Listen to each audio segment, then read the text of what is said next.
Hey everyone, and welcome to this week's Monday Make. It's going to be a very quick one today because I have children home on school holidays and I've managed to distract them for a short while, but if they discover I'm in here recording anything, you can guarantee that there will be all sorts of silliness and shenanigans going on in the background. So we are going to head straight on into today's quick card using the Bird Banter stamp set. This is in the Occasions catalogue at the moment, and unfortunately it's not going to stick around. It is on the retiring list for the Occasions catalogue, which I'm really sad about because it's so cute. So we're going to do a little bit of watercolouring with this set today. So I have already gone ahead and stamped my images on some watercolour paper. We are going to do some watercolouring today. So I have stamped it. Now you can use the basic black archival ink and heat set it, or if you have StazOn in your stash, then StazOn is always a great option if you're going to be watercolouring. So I'm using my aqua painter and the lids of my ink pads to do my colouring today, and it's not a huge amount to colour, just a little bit. Now if you've never watercoloured from your ink pads before, the trick is just to squeeze the lid into the case, and then when you open it up you're left with this great little pond of ink in here that you can use with your aqua painter. Now some tricks with your aqua painter is not to put too much water in it. I only ever have just a little bit in the barrel, and to always have either some handy towel or tissues around with you so that you can take off any excess water as and when you need to.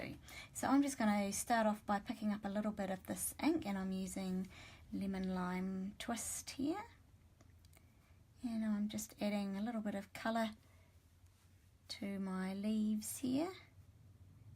And the great thing with watercolouring is that you can pop some colour down and then you can always go back and add some more, so you don't need to be too precious when you're colouring with your water like this, because you can just let it dry and then come back and do a little bit more. The only thing you do need to avoid is adding too much water too quickly, because you can always add more colour, but you can't take the colour away. So just start off with small amounts at a time. So now I'm going to move on to my little birds here, and I'm going to do them a combination of Pool Party and Bermuda Bay. So I'm just going to start with a little bit of light Pool Party in here.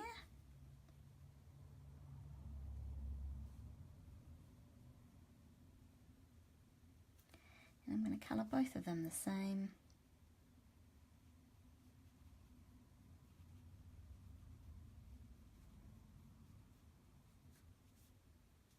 And still with the Pool Party, but I'm just going to do it a little bit heavier depth of colour. So I'm going to add more ink in and less water than what I just did in both of these areas here. And then I'm also going to come in with a little bit of Bermuda Bay just to add a little bit more depth as well.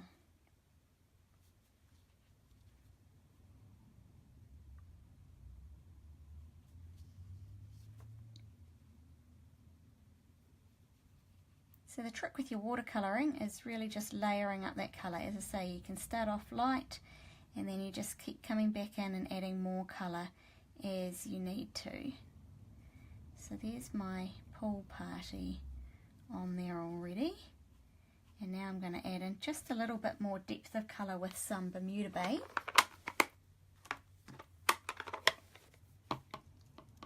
And I won't need too much of the Bermuda Bay, just a little bit to add a little bit of detail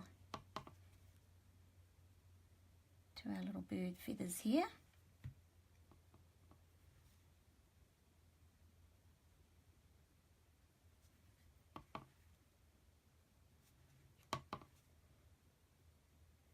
And I'm doing this pretty quickly so that we can get through the whole project on the video, but you could take a little bit more time and care with your colouring. Or you can just do it quick and see what happens. Either way is all good. And now just onto our balloon, which I'm going to use some Tangerine Tango for.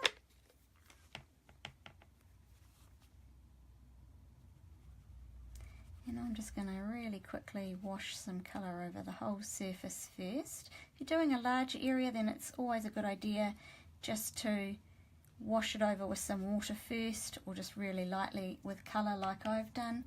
And that way it allows you to blend the colour a little more evenly as you add more depth in. And it prevents you getting those kind of harsh lines between your shades of colour.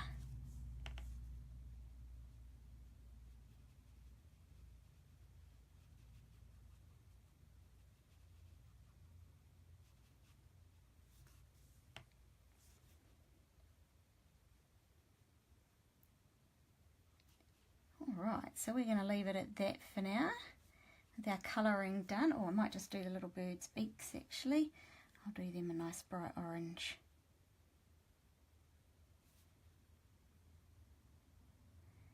As well. There we go, so there's our colouring done.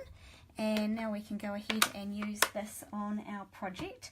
It won't take too long to dry because of the watercolour paper. It does absorb the water really quite quickly, and so it doesn't need too long to dry. By the time I've put the card base together, it should be all ready to use.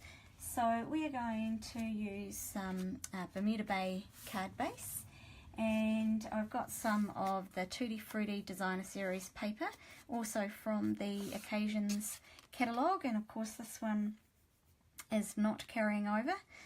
Usually the papers from the mini catalogues don't stick around, so if you really like this nice bright fun paper, then you will definitely want to get it as soon as possible, because it is now on that retirement list.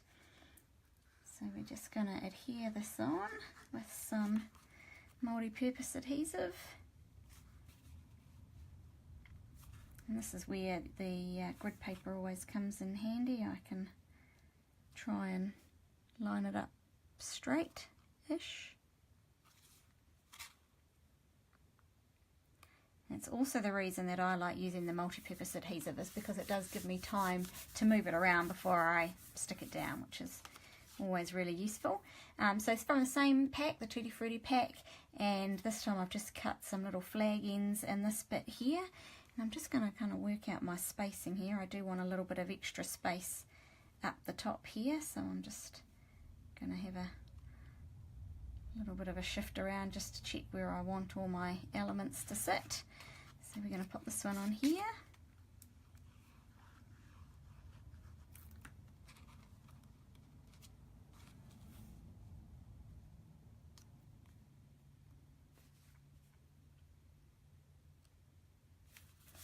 And then our watercoloured piece as well. As you can see, I mucked up my stamping the first time, so I just turned it over and used the other side. Now you know my little secrets. Kind of forgotten that was there, so and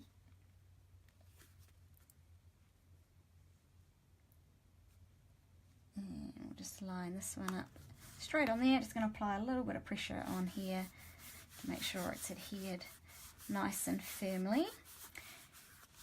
Now a little bit earlier I did go ahead and stamp and colour another balloon, so I've already got a balloon here all ready to go that I've just cut out, and I'm actually going to pop this balloon up on dimensionals and have it so it just sticks just a fraction over the top of the card. So that just adds another sort of dimension to the card. You know, it's just a little bit fun, it kind of sticks over the edge, just adds a little bit extra. So I'm just going to pop that on with some dimensionals.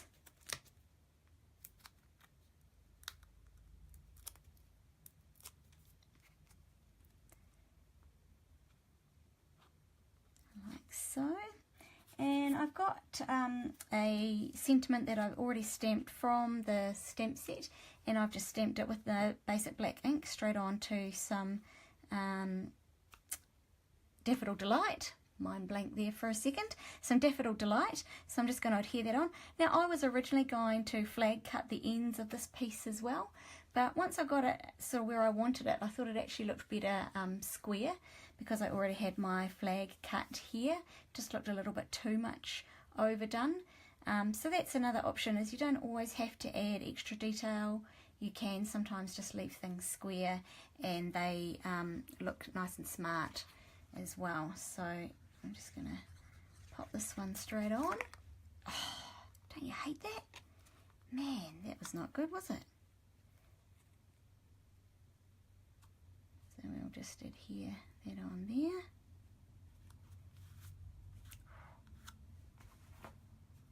You never saw that, okay? You never saw it happen. Alright, so we're almost done here. The only last bit that I'm going to do is add just a couple of little extra pieces as embellishments. Now, of course, we have all the wonderful range of different embellishments in the catalogue that you can use, but sometimes it's actually quite fun to also combine in some embellishments using the stamp set. So in the case of this stamp set, it has these gorgeous little images, the little flowers and the hearts, and they can actually be turned into really great embellishments in their own right. So once again, earlier I just stamped a couple of them and watercoloured them the same way as I did my birds and my balloon. And so we can just use those as some little fun embellishments now. Just dot them around the card. I might pop a little one here and the flower here. So this one I'm just going to pop on with a little touch of glue. Like so. But with the other ones you can use your mini dimensionals to pop them up for a little bit of extra dimension.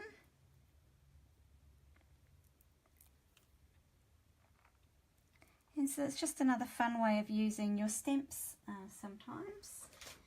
And of course, here we go, here's some more. I had to find the next sheet. So you don't always need to use the sort of purchased embellishments. You can use what you've got in your stash and combine them together. But of course it's always fun to use the pretty stuff as well. So I am actually going to use some of the little glitter epoxy shapes that were from the Occasions catalogue. Now once again, these are not carrying over into the new annual catalogue. So if you love these little shimmery shapes, you've got two sizes of dots and the little teardrops as well. So if you do love these as much as I do, then you'll want to order those as soon as possible as well. And as per my usual style, I'm just going to add a little sprinkling of these around just for a little bit of shimmer.